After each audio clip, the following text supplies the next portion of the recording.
Aujourd'hui, le filmographe est consacré à la carrière de Sid Charisse sur Séance Radio par BNP Paribas.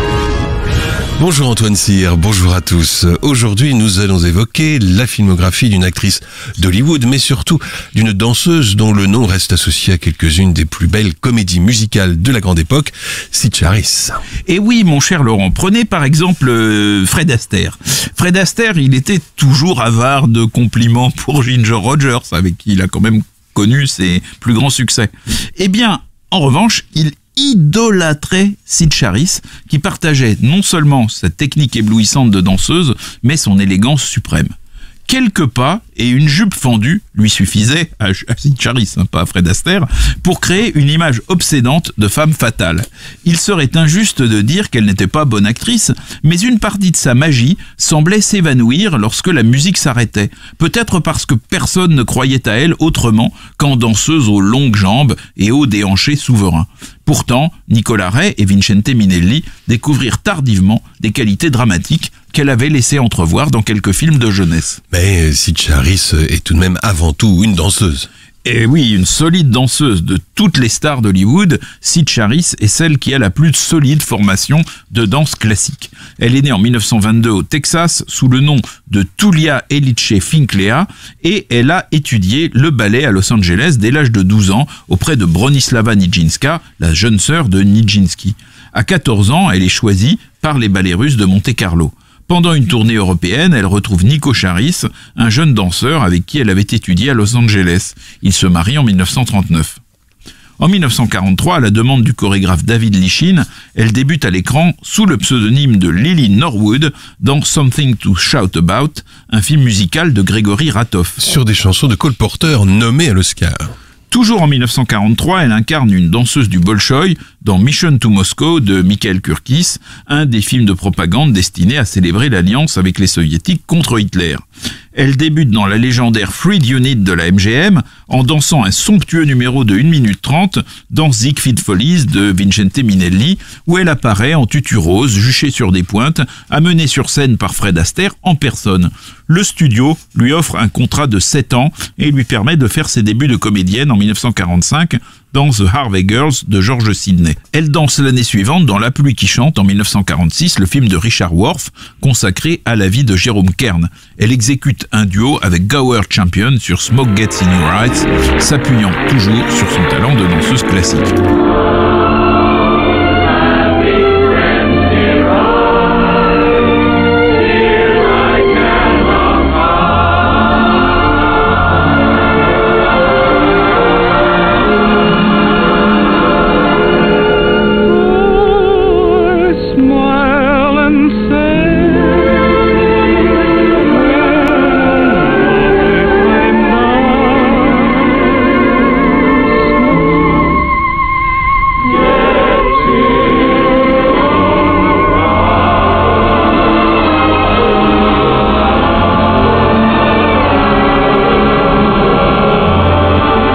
Extrait de La pluie qui chante, Smoke Gets in Your Eyes, la chanson composée par Jérôme Kern en 1933 et interprétée dans le film par les chœurs de la MGM. C'est à Sid Charisse qu'est consacré ce nouveau numéro du filmographe. On retrouve tout de suite Antoine Cyr. En 1947, Sid Charisse divorce de son premier mari et épouse l'année suivante le chanteur Tony Martin. En 1949, elle joue avec une efficace sobriété son premier rôle non musical dans Tension, un film noir très rythmé de John Berry. Elle est une rayonnante photographe aux cheveux châtains qui tombe littéralement dans les bras de Richard Basehurt dès sa première scène et l'aide à oublier ses démêlés avec sa malfaisante épouse blonde que joue Audrey Totter. Un morceau composé par André Previn pour Tension deviendra une dizaine d'années plus tard le thème principal du film de Richard Brooks, La chatte sur un toit brûlant, également produit par la MGM. Toujours en 1949, Sid Charisse joue dans Ville haute, ville basse de Mervyn LeRoy, aux confins du drame de mœurs et du film noir. Elle est avec Ava Gardner et Beverly Michaels, l'une des 3 jeunes femmes sculpturales qui entourent Barbara Stanwyck, épouse quadragénaire et trompée de James Mason. Celle-ci soupçonne Sid Charisse d'être d'être la maîtresse de son ami à la suite d'un esclandre qui a été relayé par la presse. Or, non seulement la brune a rembarré l'époux de Barbara Stanwyck, mais c'est cette dernière qui fait grosse impression sur le petit ami de la jeune femme, donc de Sid Charisse, qui est interprété par Van Heflin et qui est visiblement en quête d'une compagne plus mûre. Et en plus du casting que vous venez de citer, apparaissait dans Ville Haute, Ville Basse, une certaine Nancy Davis qui, 3 ans plus tard, allait se marier avec un collègue comédien et devenir Nancy Reagan, future première dame d'Amérique. En 1948, dans Señorita Toreador de Richard Thorpe, le Mexicain Ricardo Montalban partage le haut de l'affiche avec Esther Williams. Mais c'est avec Sid Charisse qu'ils dansent un fandango et inaugurent une série de 4 films où ils réaliseront ensemble quelques-uns des plus beaux numéros de l'histoire de la comédie musicale.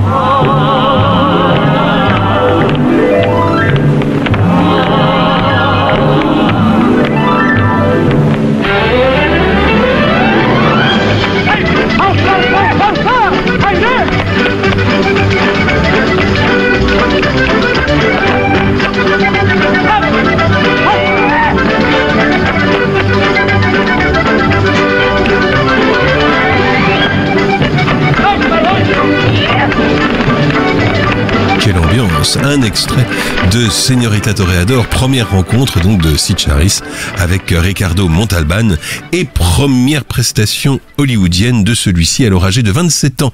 Sid en avait 26. Dans Une île avec vous, également de Richard Thorpe, donne à Sid Charisse l'occasion d'exécuter avec Montalban une magnifique scène de ballet sur une musique contemporaine et elle va encore retrouver Montalban dans Le brigand amoureux de Laszlo Benedek où ils sont rejoints pour une danse de la jalousie endiablée et colorée par une autre ballerine tout à fait géniale, Anne Miller. Anne Miller qui dans Parade de printemps reprendra au pied levé si l'on peut dire le rôle prévu pour Sid Charisse qui, blessé pendant le tournage de Dans une île avec vous, dut déclarer forfait.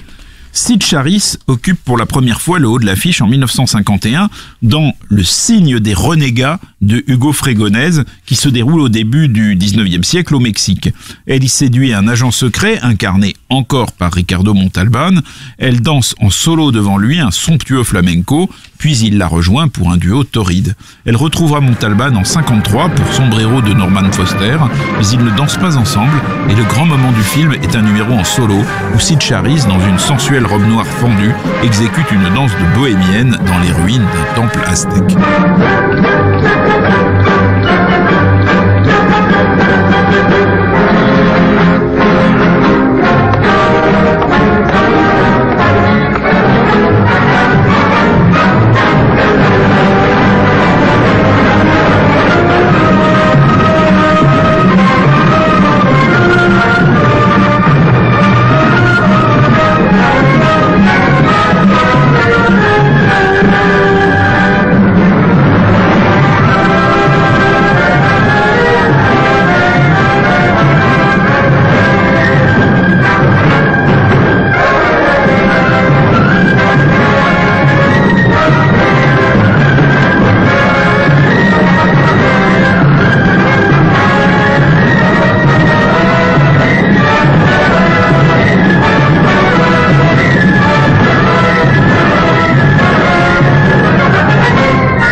Très moderne exécutée par Sid Charisse sur une musique composée par Geronimo Villavino et Léo Arnaud pour Sombrero, un film auquel participait également Vittorio Gassman, venu un temps faire carrière aux États-Unis où il avait épousé Shelley Winters. En 1952, Sid Charisse incarne une indienne dans Au pays de la peur d'Andrew Marton, qui se déroule dans le Grand Nord canadien.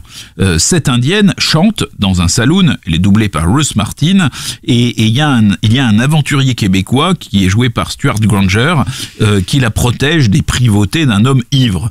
Lorsque ce dernier est dessoulé, il accompagne les deux jeunes gens dans un périlleux voyage en canoë qui doit normalement ramener l'indienne dans son village. Évidemment, ne pas confondre Au pays de la peur avec Voyage au pays de la peur, le film dont Orson Welles, 10 ans plus tôt, avait, pour cause de conflit avec la RKO, abandonné la réalisation au profit de Norman Foster, dont on parlait il y a un petit instant. C'est également en 1952 que l'apparition de Sid Charisse dans Chantons sous la pluie de Gene Kelly et Stanley Donen la rend célèbre. Elle apparaît dans 2 scènes courtes mais extraordinaires où elle danse avec Gene Kelly. L'une est rétro, elle est coiffée comme Louise Brooks, vêtue d'une courte robe verte et de chaussures assorties qui mettent particulièrement en valeur son extraordinaire silhouette et sa souplesse magistrale. L'autre scène est plus onirique. Habillée de blanc, on voit Sid Charisse qui danse avec son partenaire un ample ballet sur un vaste fond rose. Ces scènes sont magnifiques, mais Sid Charisse est totalement absente de l'action du film. Elle n'a même pas de nom dans le film. Elle est simplement une apparition dansante. Une apparition dansante qui nous donne l'occasion de retrouver un instant la magie de Chantons sous la pluie.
Chantons sous la pluie, le duo Sid Charisse Gene Kelly sur une musique de Nacho R. Brown.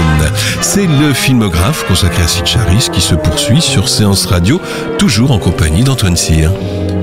Alors là, c'en est terminé des rôles anonymes pour Sid Charisse qui devient un des piliers de l'entité d'Arthur Freed, le grand producteur de comédie musicale de la MGM. La Freed Unit dont vous parliez tout à l'heure. Helen Rose, la légendaire responsable des costumes de la MGM, disait de Sid Charisse: lorsque Sid Charisse, donc, au cours d'un cocktail ou d'une réception, pénètre dans une pièce, toutes les fées du logis, je dis bien toutes, qui y paradent déjà, se révèlent soudainement moins éclatantes à son contact. Son visage, qu'elle maquille toujours très peu, et son corps discipliné comptent pour beaucoup. Mais également une élégance et une grâce ineffables qui émanent d'elle. À l'encontre de tant de mannequins et de vedettes, si décevantes en coulisses, elle demeure l'une des rares femmes que je connaisse qui soit aussi somptueuse en costume d'Ève que parée pour une première au Chinese Theatre. Voir Sid Charisse en costume d'Ève, c'est un beau métier costumière à Hollywood. Dans Tous en scène en 1953 de Vincente Minnelli, Sid Charisse partage la vedette avec Fred Astaire. Elle incarne une danseuse, petite amie d'un metteur en scène autocratique et snob que joue Jack Buchanan, avec laquelle le personnage incarné par Astaire cohabite difficilement. Mais lorsque le spectacle d'avant-garde où ils jouent ensemble est ramené à l'état de comédie musicale de divertissement, le metteur en scène quitte la production et ne reste plus qu'Astaire et Charisse amoureux. Presque aussi grande que son partenaire, Sid Charisse ne porta pendant le tournage de Tous en scène que des chaussures à talons plats. Parmi les magnifiques numéros de Tous en scène, le plus extraordinaire est certainement Dancing in the Dark, où les deux stars, avant de danser, marchent avec une élégance suprême dans un Central Park de studio, vêtus de blanc et servis par les mouvements d'appareil tout à fait magistraux de Minnelli et de son chef opérateur Henry Jackson. Newsweek écrit à propos de cette séquence: tandis que le récit se déroule, l'animosité entre le couple Charisse-Astaire se dilue au cours d'une promenade à Central Park. L'atmosphère est redevenue sereine, il glisse lentement sur la musique de Dancing in the Dark. La danse continue sur un temps de foxtrot hésitant. La séquence est auréolée de magie et Charis est une voluptueuse partenaire pour le grand maître. De fait, elle parvient à donner à cette scène une intensité sentimentale qui, il faut bien le dire, est généralement absente des numéros de Fred Astaire avec Ginger Rogers.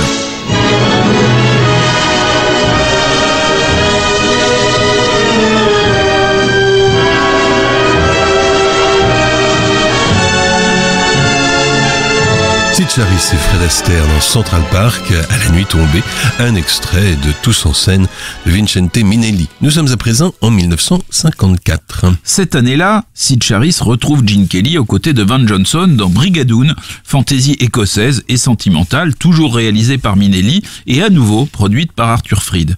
Leur association était parfaite, a écrit Minnelli à propos de Gene Kelly et Sid Charisse, dans ce film plus romantique que trépidant, accueilli avec une certaine fraîcheur par la critique. Et pourtant, de tous les films qu'elle tournait avec Gene Kelly, c'est celui-là que Sid Charisse préférait. Elle y remplaçait John Powell, d'abord envisagé. Également en 1954, dans Au fond de mon cœur de Stanley Donen, Sid Charisse exécute un numéro unique mais somptueux, One Alone. Elle danse avec James Mitchell dans un décor pharaonique baigné de lumière émeraude sur une chorégraphie du grand Eugène Loring qui considérait cette séquence comme la plus belle de toute sa carrière. Pour la partie chantée, la voix de la star est doublée par Carol Richards. Elle tourne à nouveau pour Gene Kelly et Stanley Donen dans Beau Fixe sur New York en 1955, une comédie musicale dont le scénario un peu désenchanté marque l'essoufflement du genre. Mais le numéro Baby You Knock Me Out, où elle danse avec des boxeurs sur un ring, est l'une de ses plus belles réussites.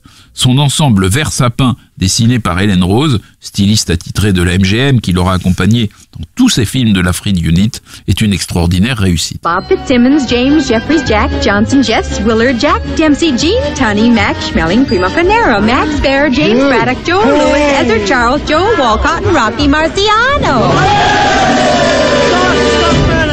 In what round did Dempsey knock out Firpo? Round 2. Where? The Polo Ground. When? 1923. In what round did Lewis knock out Schmeling? First round, 2 minutes, 4 seconds. When? 1938. In what round did Jeffries knock down Fitzsimmons? The 2nd, the 10th, and 11th. What a day, what a day. She belongs in the Hall of Fame. Baby, you knock me out. You're the dame with the fame they whistle at. You're the dame with the brain in the picture hat. You're the doll with a wallop like a baseball bat. A 1, 2, 3, 4, 5, 6, 7, 8, 9, 10. boing! I'm black. Baby, you knock me out. You're the best with the kiss and super sweet. You're the top, you stop when you're on the street. You're a wow with the power, I admit defeat. 1, 2, 3, 4, 5, 6, 7, 8, 9, 10. Boing! I'm weak. Starlight, star bright. I see stars when you move in. 1, 2, left, right, you win. You got me hanging on the rope. Baby, you knock me out. You're the broad-eyed boy in the Broadway show. You're the chick with the kick like a rodeo. I'm the punch, got the punch that lays me low. 1, 2, 3, 4, 5, 6, 7, 8, 9, 10. Boys, KO. Baby, you knock me out.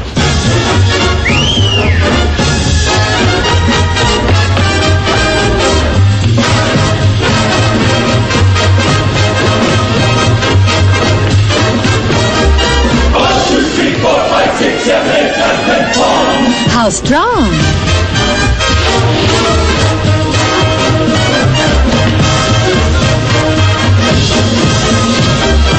One, 2, 3, 4, 5, 6, 7, 8, 9, 10. Bong! Come on!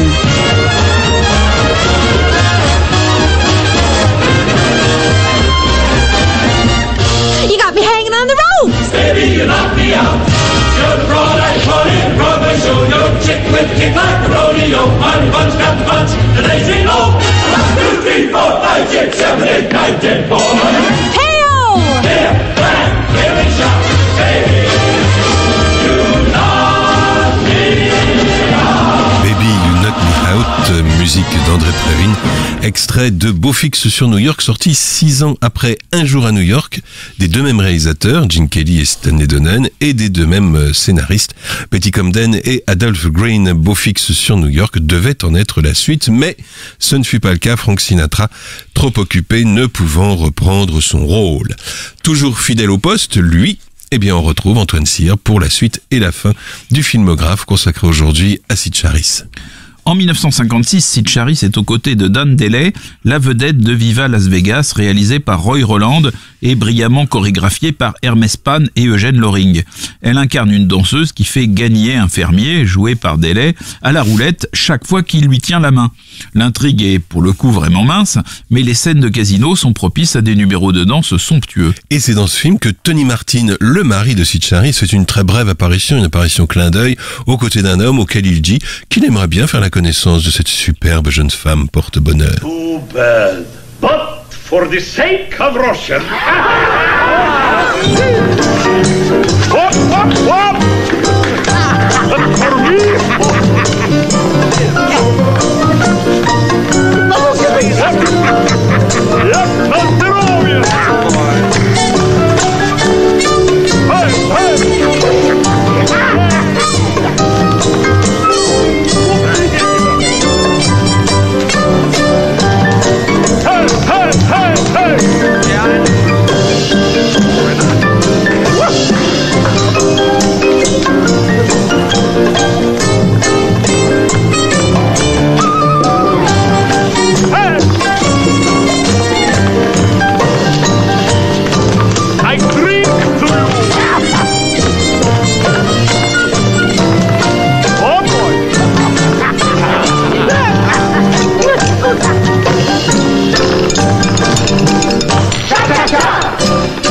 Sid Charisse joue dans une version musicale de Ninochka avec Garbo, La Belle de Moscou de Rouben Mamoulian, où elle partage l'affiche avec Fred Astaire.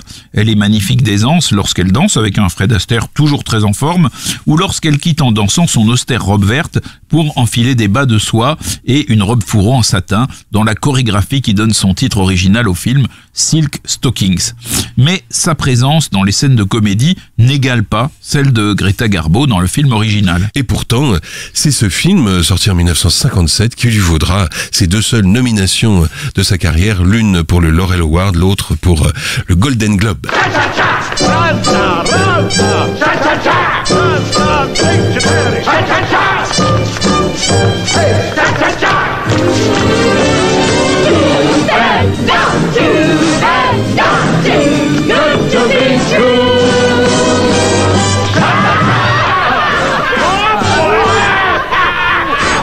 Silk Stockings, extrait de La Belle de Moscou. C'est dans cette scène que le pauvre Peter Lorre tente lui aussi de danser et se cale à moitié accroupi, accoudé entre une table et une chaise, tentant de plier ses jambes alternativement sous lui comme un vrai danseur russe. Party girl, where do you play tonight, girl? Party girl, will it be gay tonight, girl? En 1958, Sid Charisse joue dans Traquenard, film en Technicolor de Nicolas Ray, où elle partage l'affiche avec Robert Taylor. Party Girl en version originale.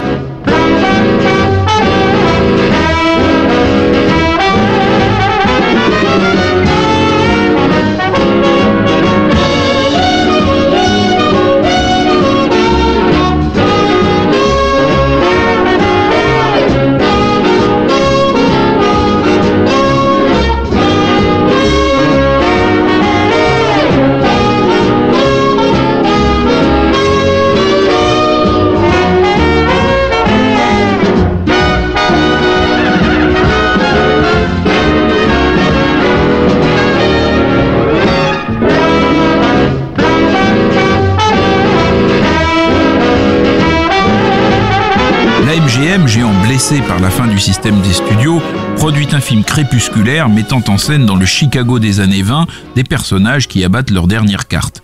Taylor incarne l'avocat désabusé d'un caïd de la pègre que joue Lee Jacob, et donc cet avocat retrouve une raison de vivre lorsqu'il rencontre une danseuse, Sid Charisse évidemment. Il voudrait s'amender, mais il se rend encore plus dépendant de son patron en utilisant le cabaret que possède celui-ci pour promouvoir sa bien-aimée. Sid Charisse exécute 2 superbes numéros de danse et confirme surtout la disposition pour le film noir qu'elle avait montré au début de sa carrière. En gagnant en maturité, son visage a acquis des qualités tragiques qui font regretter à Nicolas Ray de ne pas l'avoir encore mieux utilisé. Je voulais une scène entre Lee Jacob et Sid Charisse, je voulais voulait prouver que Sid pouvait jouer. Mais ils ne m'ont pas laissé modifier le scénario. Grand film n'empêche que ce traquenard, très librement inspiré du parcours d'un avocat de la pègre devenu indique et qui en plus épousa une danseuse.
Son dernier film marquant est 15 jours ailleurs, en 62, drame psychologique de Vincente Minnelli, qui se déroule à Rome, où elle partage l'affiche avec Kirk Douglas et Edward G. Robinson. Sid Charisse incarne l'ex-épouse amorale de Kirk Douglas. Hélas, au désespoir de Minnelli, la scène essentielle qui expliquait son personnage fut coupée au montage. Sid Charisse va encore apparaître en 65 dans un film bien différent, Matt Helm, agent très spécial, de Phil Carlson, qui est une parodie de James Bond avec Dean Martin. Qui reprendra le rôle dans 3 autres films jusqu'en 1968. Et donc ensuite, Sid Charisse va se consacrer essentiellement à la télévision et à la scène. C'est à 70 ans qu'elle fit ses débuts à Broadway dans Grand Hôtel, une pièce avec quelques séquences dansées mais sans aucun rapport avec le film homonyme d'Edmund Goulding. À la télévision, on la verra notamment dans quelques épisodes de séries célèbres dont Hawaii Police d'Ethan, La Croisière s'amuse ou bien L'homme qui tombe à pic. Sa dernière apparition, eh bien, elle la fera à la télévision aux côtés de Ben Gazzara, Mickey Rooney et Kirk Douglas dans Meurtre à l'Empire State Building, une docu-fiction hommage au film noir des années 30 et 40 dirigé par William Carell, plus connu pour ses documentaires souvent consacrés, mais pas que, à la Seconde Guerre mondiale. Toujours marié à Tony Martin, Sid Charisse mourut à l'âge de 87 ans des suites d'une crise cardiaque. C'était en juin 2008. Merci Laurent. Le filmographe vous a été présenté par Antoine Cyr et Laurent Bourdon sur Séance Radio par BNP Paribas.